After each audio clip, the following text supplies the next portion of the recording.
ഫലസ്തീൻ രാഷ്ട്രത്തെ എതിർത്തത് മണ്ടത്തരമായി പോയി എന്നൊരു വിലയിരുത്തലാണ് ഇപ്പോൾ അറബ് മാധ്യമങ്ങൾ റിപ്പോർട്ടായിട്ട് പുറത്തുവിട്ടത്. 1948 കാലത്താണ് ഇസ്രായേൽ എന്ന് പറയുന്ന രാജ്യം രൂപീകരിക്കപ്പെടുന്നത്. ഈ രൂപീകരിക്കപ്പെടുന്നതോടനുബന്ധിച്ച് രണ്ട് അഭിപ്രായങ്ങൾ, രണ്ട് നിലപാടുകൾ UN സഭ മുന്നോട്ട് വെച്ചു.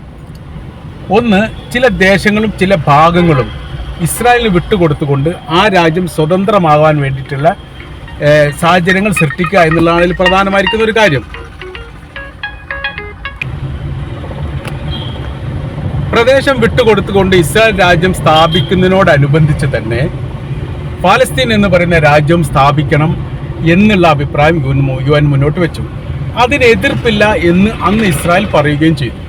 ഇതാണ് ഇപ്പോൾ വലിയ രീതിയിലുള്ള ചർച്ചയ്ക്ക് വിധേയമായിരിക്കുന്നത്. ഗസ എന്ന് പറയുന്ന പാലസ്തീൻ എന്ന് പറയുന്ന രാജ്യത്തിൻ്റെ സ്വാതന്ത്ര്യത്തിന് വേണ്ടി കഴിഞ്ഞ 75 വർഷമായി യുദ്ധം ചെയ്തുകൊണ്ടിരിക്കുകയാണ്. യുദ്ധമുഖത്താണ് യഥാർത്ഥത്തിൽ ഇപ്പോൾ പാലസ്തീൻ ഉള്ളത്. അപ്പോൾ അന്നത്തെ സ്ഥിതി നോക്കുന്ന സമയത്ത് അന്ന് അറബ് രാജ്യങ്ങൾ പറഞ്ഞത് ഇപ്പോഴത്തെ കാഴ്ചപ്പാട് നോക്കുന്ന സമയത്ത് തെറ്റായിരുന്നു എന്നുള്ളതാണ്. അറബ് രാജ്യങ്ങൾ അന്ന് പറഞ്ഞിരിക്കുന്ന കാര്യം ഇങ്ങനെയാണ്: ഇസ്രായേൽ എന്ന് പറയുന്ന രാജ്യത്തെ തങ്ങൾ അംഗീകരിക്കുകയില്ല. കാര്യം ഫലസ്തീൻ എന്ന് പറയുന്ന ഭൂപ്രദേശത്താണ്, ഭൂമികയിലാണ് ഇസ്രായേൽ എന്ന് പറയുന്ന രാജ്യത്തെ സൃഷ്ടിച്ചത്.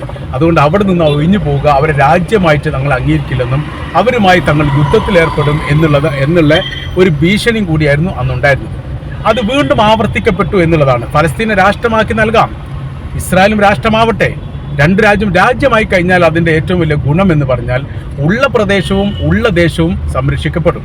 അതിലേക്ക് വലിയ രീതിയിലുള്ള കടന്നുകയറ്റങ്ങൾ മറ്റൊരു രാജ്യം നടത്തുന്ന സമയത്ത് രാജ്യയുദ്ധമായിട്ട് അത് മാറും എന്നതിനാൽ പിന്നീട് അത്തരം ഒരു പ്രവൃത്തിക്ക് ആരും തുനിയില്ല എന്നുള്ള ഒരു യാഥാർത്ഥ്യമാണ്. ഈ യാഥാർത്ഥ്യത്തെ മറച്ചു വെക്കാനൊന്നും കഴിയയില്ല. അപ്പോൾ സാഹചര്യങ്ങൾ ഇങ്ങനെ ആണെങ്കിലും അന്നത്തെ അവസ്ഥ വിഷയങ്ങളൊക്കെ നോക്കിയിട്ട് പറയുന്ന കാര്യം ഇങ്ങനെയാണ്: യഥാർത്ഥത്തിൽ അന്ന് ഫലസ്തീന് സ്വാതന്ത്ര്യം നൽകിയിരുന്നുവെങ്കിൽ പ്രശ്നങ്ങൾ ഏറെക്കുറെ അവസാനിക്കുമായിരുന്നു.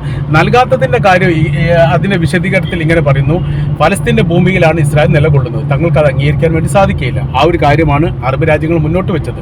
1948 ഇസ്രായേൽ സ്വതന്ത്രമാകുന്നു. 1948 തന്നെ ആദ്യത്തെ അറബ് ഇസ്രായേൽ യുദ്ധം ആരംഭിക്കുകയും ചെയ്തു. അറബ് ഇസ്രായേൽ യുദ്ധം ആരംഭിച്ചതോടുകൂടി അവിടെ വന്നിരിക്കുന്ന മാറ്റങ്ങൾ വല്ലാത്ത രീതിയിൽ ശ്രദ്ധിക്കപ്പെട്ടതാണ്. കാര്യം എന്ന് പറഞ്ഞാൽ അന്ന് ഉപയോഗിക്കപ്പെട്ട ഏറ്റവും ശക്തമായിരിക്കുന്ന ആയുധങ്ങൾ ഉപയോഗിച്ചുകൊണ്ട് ഇസ്രായേൽ അറബ് സേനയെ നേരിട്ടു. അറബ് സേന എന്ന് പറയുന്ന സമയത്ത് അതിനോടൊപ്പം അമേരിക്കയുടെയും ബ്രിട്ടൻ്റെയും സൈന്യവും അതോടൊപ്പം തന്നെ ആയുധങ്ങളും ഉണ്ടായിരുന്നു എന്നുള്ളതാണ് ഏറ്റവും വലിയ പ്രത്യേകത. ഇത് ഉപയോഗിച്ചുകൊണ്ടാണ് അവർ ആ യുദ്ധത്തെ നേരിട്ടത്. അന്നത്തെ കാലഘട്ടത്തിൽ 1948 അത്ര വലിയ സൈനികപരമായിരിക്കുന്ന ബലവും ശക്തിയും നേടാത്ത രാജ്യമാണ് മുസ്ലിം രാജ്യങ്ങൾ എന്നതിനാൽ ആ യുദ്ധത്തിൽ ആദ്യഘട്ടത്തിൽ തന്നെ അറബ് രാജ്യം പരാജയപ്പെട്ടു. പിന്നീടുള്ള കാലം യഥാർത്ഥത്തിൽ പ്രയാസകരമായിരിക്കുന്ന സ്ഥിതിയിലേക്കാണ് അറബ് രാജ്യങ്ങൾ നീങ്ങിയത് എന്നുള്ളതാണ് ഈ വിഷയവുമായിട്ട് ബന്ധപ്പെട്ട് നമുക്ക് മനസ്സിലാക്കാൻ പറ്റുന്നത്. അപ്പോൾ അറബ് രാജ്യങ്ങൾ ഇങ്ങനെ നീങ്ങി എന്ന് പറയുന്നതിന് ഒരു പ്രധാനമായിരിക്കുന്ന കാര്യം, ആയുധങ്ങൾ നൽകുന്ന കാര്യത്തിലൊക്കെ വലിയ രീതിയിലുള്ള നിയന്ത്രണങ്ങൾ മറ്റ് ലോകരാജ്യങ്ങൾ ഏർപ്പെടുത്തി. കാര്യം ഫലസ്തീൻ രാജ്യമല്ല, ഫലസ്തീൻ ഒരു പ്രദേശം മാത്രമാണ്. പ്രദേശമായിരിക്കുന്ന ഒരു തലത്തിന് അല്ലെങ്കിൽ പ്രദേശമായിരിക്കുന്ന ഒരു സംവിധാനത്തിന് എങ്ങനെയാണ് ആയുധങ്ങൾ നൽകുക, അതുകൊണ്ട് ആയുധങ്ങളൊന്നും നൽകാൻ സാധിക്കുകയില്ല എന്നുള്ള നിലപാടിലേക്ക് യഥാർത്ഥത്തിൽ അവർ എത്തിച്ചേർന്നിരിക്കുന്നു എന്നുള്ളതും. ഇന്നത്തെ ഫലസ്തീൻ ഇസ്രായേൽ യുദ്ധവുമായിട്ട് ബന്ധപ്പെട്ട് ഏകദേശം 70,000-ഓളം ആളുകളെയാണ്, ഫലസ്തീനികളെയാണ് ഇസ്രായേൽ കൊലപ്പെടുത്തിയത്. അപ്പോൾ ഇത്തരമൊരു സംഭവം രണ്ടാം ലോക യുദ്ധത്തിൽ വരെ ഇത്രയും എളുപ്പമുള്ള കാലത്ത് അല്ലെങ്കിൽ ഇത്രയും കുറഞ്ഞ ദൈർഘ്യത്തിൽ ഇത്രയേറെ ആളുകളെ കൊലപ്പെടുത്തിയൊരു സംഭവം റിപ്പോർട്ട് ചെയ്തിട്ടില്ല. അപ്പോൾ വിലയിരുത്തുന്നത് ഇങ്ങനെയാണ്: ഫലസ്തീൻ ഇസ്രായേൽ രാഷ്ട്രവുമായിട്ട് ബന്ധപ്പെട്ട കാര്യത്തിൽ യൂറോപ്യന്മാരുടെയും അമേരിക്ക അടക്കമുള്ള രാജ്യങ്ങളുടെയും രാഷ്ട്രീയമായിരിക്കുന്ന ചരിത്രം പഠിക്കുന്നതിൽ അറബ് രാജ്യങ്ങൾ 100% പരാജയപ്പെട്ടു. അവർ വരാൻ പോകുന്ന ഒരു 10 വർഷത്തെക്കുറിച്ചോ 20 വർഷത്തെക്കുറിച്ചോ അല്ല ചിന്തിക്കുക. അവരാലോചിക്കുക 100 വർഷത്തിന് ശേഷമുള്ള രാഷ്ട്രീയ അവസ്ഥയും സാഹചര്യങ്ങളും എങ്ങനെയായിരിക്കും എന്നതിനനുസരിച്ച് നിലവിലെ വർത്തമാന കാലത്ത് അതിൻ്റെ തന്ത്രങ്ങളും സംവിധാനങ്ങളും മെനയുക എന്നുള്ളത് യൂറോപ്യന്മാർ എല്ലാ കാലത്തും ഉപയോഗിച്ചു വരുന്ന തന്ത്രമാണ്. അവരെക്കുറിച്ച് മനസ്സിലാക്കുന്ന കാര്യത്തിൽ അറബ് രാജ്യങ്ങൾ പരാജയപ്പെട്ട കാരണത്താലാണ് യഥാർത്ഥത്തിൽ ഇത്രയും വലിയൊരു മരണവും ദുരന്തവും പാലസ്തീനികൾക്ക് സംഭവിച്ചത് എന്നുള്ളത് ഇപ്പോഴത്തെ വർത്തമാന സാഹചര്യവുമായിട്ട് വിലയിരുത്തിയാൽ തീർച്ചയായിട്ടും നമുക്ക് പറയാൻ സാധിക്കുന്നതാണ്. അപ്പോൾ 2-3 വിഷയങ്ങൾ ഈ വിഷയവുമായിട്ട് ബന്ധപ്പെട്ട് ചർച്ച ചെയ്യാൻ വേണ്ടി തന്നെ നമുക്ക് സാധിക്കും. അതിലൊന്ന്, ഫലസ്തീനെ രാഷ്ട്രമായിട്ട് അംഗീകരിച്ചവർ ലോകത്ത് ഏകദേശം 145 രാജ്യങ്ങൾ ഉണ്ടായിരുന്നു. അത് ഏകദേശം ഇപ്പോൾ 160 രാജ്യങ്ങൾ അധികമായി. ഓരോരോ രാജ്യങ്ങളും, യൂറോപ്യൻ രാജ്യങ്ങൾ ഈ യുദ്ധത്തിൻ്റെ 2024 അവസാനവും 2025 ആദ്യ കാലങ്ങളിലെല്ലാം ഫലസ്തീനെ രാഷ്ട്രമായിട്ട് അംഗീകരിച്ച രാജ്യമാണ്. അംഗീകരിച്ച രാഷ്ട്രങ്ങളാണ് കൂടുതൽ. അത് ബ്രിട്ടനും ഫ്രാൻസും ഇറ്റലിയും ജർമ്മനി അടക്കമുള്ള അതിശക്തരായിരിക്കുന്ന രാജ്യങ്ങളെല്ലാം ഈ കാര്യത്തിൽ ഏകോപനത്തോടു കൂടി തന്നെ ഫലസ്തീൻ അംഗീകരിച്ചു. എന്നാൽ ഈ അംഗീകാരവുമായിട്ട് ബന്ധപ്പെട്ട കാര്യത്തോടനുബന്ധിച്ച് ഇറാൻ ഒരു നിലപാട് പറഞ്ഞു. ആ നിലപാടാണ് ഏറ്റവും പ്രസിദ്ധമാക്കിയ നിലപാട്. നിങ്ങൾ ഫലസ്തീനെ രാഷ്ട്രമായിട്ട് അംഗീകരിച്ചത് കൊണ്ട് ഫലസ്തീൻ എന്ത് കാര്യം? ഫലസ്തീൻ രാഷ്ട്രമായിട്ട് അംഗീകരിക്കുന്ന ഏതെങ്കിലും രാജ്യങ്ങൾ സൈനികമായ രീതിയിൽ അവർക്ക് സഹായങ്ങൾ നൽകുമോ? ഇല്ല. അപ്പോൾ അതല്ല ഇപ്പോൾ ആവശ്യം എന്ന് പറഞ്ഞാൽ ഇസ്രായേലിൻ്റെ യുദ്ധം നിർത്താൻ വേണ്ടിയിട്ട് എന്ത് ചെയ്യാൻ പറ്റും എന്നതിന് നിങ്ങൾ മറുപടി നൽകണം എന്നുള്ളതായിരുന്നു അന്ന് ഇറാൻ വളരെ പ്രാധാന്യത്തോടു കൂടി ചോദിച്ചത്. അതിനവർക്ക് മറുപടി നൽകാൻ യഥാർത്ഥത്തിൽ സാധിച്ചിട്ടേ ഇല്ല. ആ ഒരു സാഹചര്യങ്ങൾ ഇപ്പോഴും നിലനിൽക്കുന്നുണ്ട് എന്നുള്ളതാണ് നമ്മൾക്ക് മനസ്സിലാക്കാൻ പറ്റുന്നത്.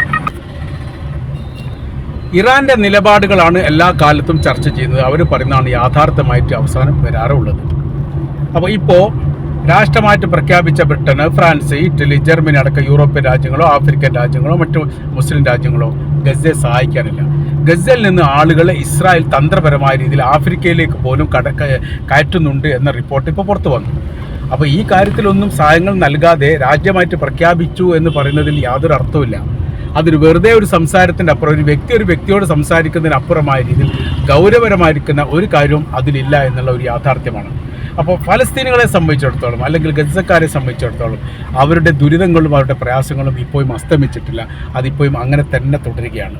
അവർ പട്ടിണിയാണ്, അവർ പ്രയാസത്തിലാണ്, അവർ ഭക്ഷണ സംബന്ധമായ രീതിയിൽ വസ്ത്രവുമായിട്ട് ബന്ധപ്പെട്ട്, താമസവുമായിട്ട് ബന്ധപ്പെട്ട്, സ്കൂൾ കുട്ടികളുടെ വിദ്യാഭ്യാസമായിട്ട് ബന്ധപ്പെട്ട്, ആരോഗ്യപരമായിരിക്കുന്ന രോഗങ്ങൾ ഉണ്ടാകുന്ന സമയത്ത് അതിന് ചികിത്സ തേടാൻ കഴിയാതെ ആശുപത്രിയിൽ അടക്കപ്പെട്ട രീതിയിൽ, ആശുപത്രിയിൽ മരുന്നില്ലാത്ത രീതിയിൽ, സർവീസ് ചെയ്യാൻ വേണ്ടിയിട്ട് ഡോക്ടർമാരില്ലാത്ത രീതിയിൽ, അങ്ങനെ ദുരിതവും ദുരന്തവും പ്രയാസവും കഷ്ടപ്പാടും നിറഞ്ഞ നാളുകളാണ് കഴിഞ്ഞ 2 വർഷമായിട്ട് ഗസക്കാർ അനുഭവിക്കുക. അതിന് പരിഹാരം ഉണ്ടാക്കാൻ വേണ്ടി ലോകത്തിൽ ഏത് രാജ്യത്തിന് സാധിച്ചു എന്ന ചോദ്യത്തിന് മുൻപിൽ ഒരു രാജ്യത്തിനും മറുപടി പറയാനില്ല.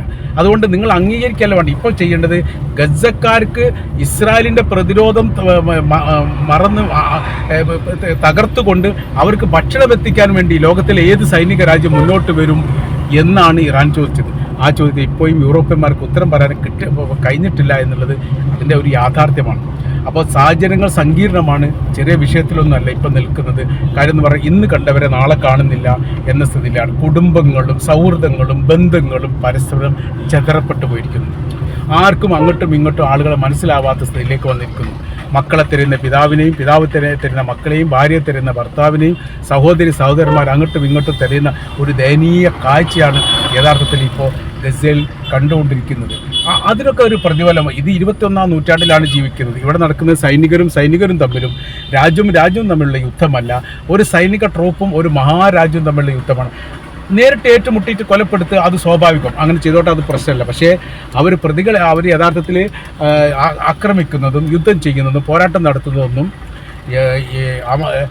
ഇസ്രായേലിനെതിരെ പോരാടുന്ന ഹമാസിനെ അല്ല, അവിടുത്തെ സാധാരണക്കാരാണ്. മരിച്ചു വീഴുന്നത് അത്രയും സാധാരണക്കാരാണ്, പ്രയാസപ്പെടുന്നവരാണ്. അവരെ സംബന്ധിച്ചിടത്തോളം ഏറ്റവും കൂടുതൽ ഇപ്പോൾ മരണങ്ങൾ റിപ്പോർട്ട് ചെയ്യുന്നത് ഭക്ഷണമില്ലാത്ത കാരണത്താൽ, കുടിവെള്ളമില്ലാത്ത കാരണത്താൽ, താമസമില്ലാത്ത കാരണത്താൽ, പ്രകൃതിക്ഷോഭവുമായിട്ട് ബന്ധപ്പെട്ട വിഷയങ്ങളും പ്രശ്നങ്ങളും സങ്കീർണമായി വേറെ നിൽക്കും. 10,000-ത്തിലധികം ടെൻറ്റുകളാണ് ഇപ്പോൾ തകർന്നത് പ്രകൃതിക്ഷോഭവുമായിട്ട് ബന്ധപ്പെട്ട്. വെള്ളം കയറിയിട്ടും കാറ്റടിച്ചിട്ടും പറന്നു പോയിരിക്കുന്ന ടെൻറ്റുകളുടെ എണ്ണം ഇപ്പോഴും എണ്ണിയാൽ തീരാത്ത അത്രയാണ്. അപ്പോൾ അവർക്കൊക്കെ ജീവിത സൗകര്യങ്ങൾ ഒരുക്കാൻ വേണ്ടിയിട്ട് ആര് മുന്നോട്ട് വന്നു, ആര് തയ്യാറായി എന്ന ചോദ്യത്തിന് ഇപ്പോഴും ഉത്തരം പറയാൻ വേണ്ടി സാധിച്ചിട്ടില്ല. ഇറാൻ പറഞ്ഞു വെക്കുന്ന കാര്യങ്ങൾ ഇതാണ്. അവിടുത്തെ പ്രശ്നങ്ങൾ എന്താണ് എന്ന് പഠിച്ചിട്ട് അതിന് പരിഹാരം ഉണ്ടാക്കുന്നതിന് പകരം പ്രശ്നങ്ങൾ ഉണ്ടാക്കാൻ വേണ്ടി മെനക്കെടുന്ന രാജ്യത്തിന് പിന്തുണ നൽകുന്ന സ്ഥിതിയാണ് അമേരിക്ക അടക്കമുള്ള യൂറോപ്യൻ രാജ്യങ്ങൾക്ക് ഉള്ളത്. ഇവിടെ UN സഭയിൽ സമയത്താണ് എത്ര പ്രാവശ്യമാണ് പ്രമേയം കൊണ്ടുവന്നത്? ആ പ്രമേയത്തിൽ എല്ലാവരും സപ്പോർട്ട് ചെയ്തിട്ടുണ്ടോ? ഇല്ല. 5 or 10 ആൾക്കാർ വിട്ടുനിൽക്കും. ഈ വിട്ടുനിൽക്കുന്ന രാജ്യങ്ങളൊക്കെ വീറ്റോ പവറുള്ള രാജ്യമാണ്. ബ്രിട്ടൻ വിട്ടുനിന്നിട്ടുണ്ട്, അമേരിക്ക വിട്ടുനിന്നിട്ടുണ്ട്, അമേരിക്ക എതിർത്ത് വോട്ട് ചെയ്തിട്ടുണ്ട്, അല്ലെങ്കിൽ വീറ്റോ പവർ ഉപയോഗിച്ചുകൊണ്ട് ഈ സംവിധാനത്തെ അപ്പാടെ പരാജയപ്പെടുത്തിയിട്ടുണ്ട്. US എന്ന് പറഞ്ഞാൽ ഏറെക്കുറെ ഒന്ന് തന്നെ എന്ന് ഇസ്രായേലിൻ്റെ കാര്യത്തിൽ തീർച്ചയായിട്ടും പറയാൻ പറ്റും. എന്നാൽ ഒരു മുസ്ലിം രാജ്യത്തിന് നേരെ ആക്രമണം നടത്തുകയോ മുസ്ലിം രാജ്യവുമായിട്ട് ബന്ധപ്പെട്ട വിഷയങ്ങൾ ഉണ്ടാവുകയോ ചെയ്യുകയാണെങ്കിൽ UN വലിയ രീതിയിലുള്ള പ്രമേയങ്ങൾ അവതരിപ്പിക്കും, വലിയ സംവിധാനങ്ങൾ ഒരുക്കും. അങ്ങനെ അവരെ ഈ ഭൂമുഖത്തുനിന്ന് ഇല്ലാതാക്കാൻ വേണ്ടിയിട്ട് എല്ലാവിധ സൈനിക ശക്തിയും ക്ഷണിക്കുന്ന പ്രവർത്തനം ചെയ്യാറുണ്ട്.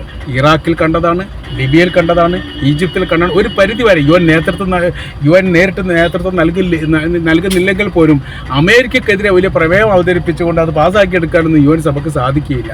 അതുകൊണ്ട് അവർ നേരിട്ടിടത്തോളം, അല്ലെങ്കിൽ അമേരിക്കയുടെ സർവാധിപത്യം വാണ് തീർന്ന എല്ലാ രാജ്യങ്ങളും എടുത്ത് പരിശോധിച്ചാൽ ഒന്നുകിൽ അത് മുസ്ലിം രാജ്യമായിരിക്കും, അല്ലെങ്കിൽ കമ്മ്യൂണിസ്റ്റ് രാജ്യമായിരിക്കും.